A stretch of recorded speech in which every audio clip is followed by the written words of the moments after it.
জয় গুরু। শুভ রাস লীলা ও রাস পূর্ণিমা। সবাইকে শুভ রাস লীলা ও রাস পূর্ণিমার প্রীতি, শুভেচ্ছা ও আন্তরিক অভিনন্দন জানিয়ে এখানে রাস লীলা সম্পর্কে উল্লেখযোগ্য কিছু কথা ও কাহিনী তুলে ধরলাম। শুভ রাস লীলা। রাস মানে ধ্বনি, ধ্বনিতে বিহার করেন যিনি, তিনি রাসবিহারী। লীলা মানে আলিঙ্গন গ্রহণ, ভগবানের সাথে ভক্তের কেন্দ্রায়িত ছন্দায়িত নিত্য লীলা প্রদর্শনীয়। রাসলীলা নয়নের মণি, নন্দন জাদু কাসাধন, শ্রীকৃষ্ণের বৃন্দাবন লীলার বর্ণিত এক কার্তিক পূর্ণিমার দিনে নিধুবনে কিশোর নয়নের মণি নন্দন জাদু বাসাধন কৃষ্ণ আপন মনে বাঁশি বাজাচ্ছিলেন। বংশীধ্বনি ভুবন মোহিনী সুরে আকৃষ্ট হয়ে ভক্তমণ্ডলীরা, পুরুষ ও নারী ব্রজগোপীরা একে একে সমবেত হন নয়নের নন্দন জাদু বাসাধন কৃষ্ণ সান্নিধ্য লাভে। সন্ধ্যা হয়ে আসলে ভগবান নয়নের নন্দন জাদু বাসাধন শ্রীকৃষ্ণ ওদের ঘরে ফিরে যেতে বলে, কিন্তু ভক্তরা গোপীরা কিছুতে রাজি হন। অবশেষে নয়নের মণি নন্দন জাদু বাসাধন শ্রীকৃষ্ণ ভক্তদের গোপীদের আবেগ ইষ্ট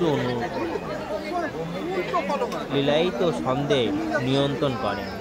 নয়নের মণি নন্দন জাদু বাসাধন শ্রীকৃষ্ণকে ঘিরে আনন্দ নৃত্যে ও অমৃত শ্রীমুখ বচনে বিভোর হন ভক্তরা। গোপীরা বাঁশির আহত নাদধ্বনির মাধ্যমে অনাহত নাদের বীজ প্রবিষ্ট করেন। গোপীদের অন্তর্জগতের আনন্দময় কোষে জানিয়ে দেন অন্তর্নিহিত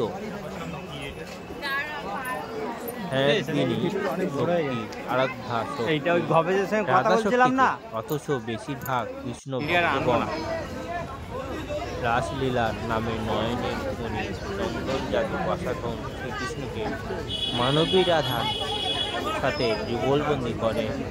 নয়নের মণি নন্দন জাদু বাসাধন শ্রীকৃষ্ণকে পরকীয়া কামুক রূপে চিত্রিত করে তোলে। আসলে রাধা নামক কোনো নারীর চরিত্র নেই, ওটা দাহা মিথ্যা কথা। রুক্মিণী দেবীকে রাধা হিসেবে সাজিয়ে আসলে ওই দিন ভক্তবৃন্দ নারী ও পুরুষ উভয়ে বাঁশি সুরে শব্দ বোম্বের নাদ ধ্বনিতে সবাই উত্তাল হয়ে বৃন্দাবনে সমবেত হয়েছে। যাহা ওই দিন ওই রাত্রি কেটে যায় স্বয়ং ভগবান নিজে পৃথিবীতে মানুষ রূপে লীলা করেছে। তাই ভক্তগণ ভগবানের স্বয়ং লীলাময় অমৃত সুধা পানের জন্য অবস্থান করে। তাদের দিন রাত্রি কিভাবে চলে গিয়েছে তারা মানুষ বলে। এই যুগে যুগপুরুষোত্তম শ্রী ঠাকুর ফুলচন্দ্র ধর্ম প্রতিষ্ঠা নামে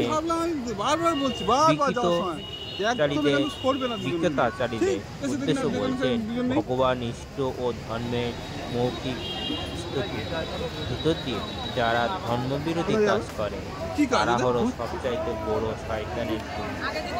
প্রকৃষ্ট লোক 200, 125, 67 অখণ্ড কৃষ্ণ।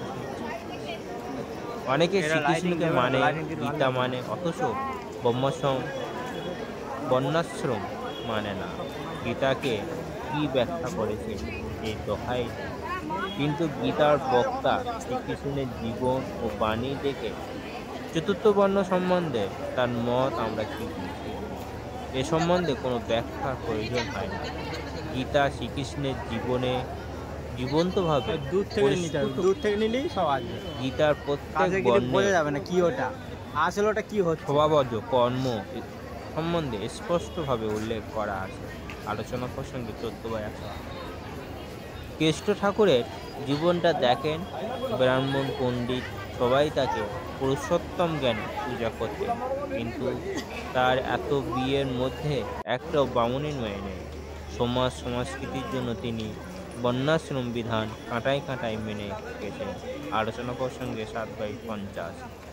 শ্রী শ্রী ঠাকুর অনুকূলচন্দ্রের মতে রাসলীলা ভগবানের সাথে ভক্তের সন্ধ্যায়িত নিত্যলীলা প্রদর্শনী। এই কেন্দ্রায়িত চরণ একটা অ্যাটমের মধ্যেও আছে। রাসলীলা যেন অ্যাটমের মধ্যেকার নিত্য গতিশীলতা ও সুকেন্দ্রিক অনুশীলনের প্রতীক।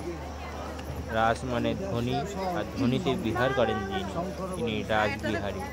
শব্দযোগে তার অবস্থা মত বন্দে পুরুষোত্তমম, বন্দে পুরুষোত্তমম, বন্দে পুরুষোত্তমম।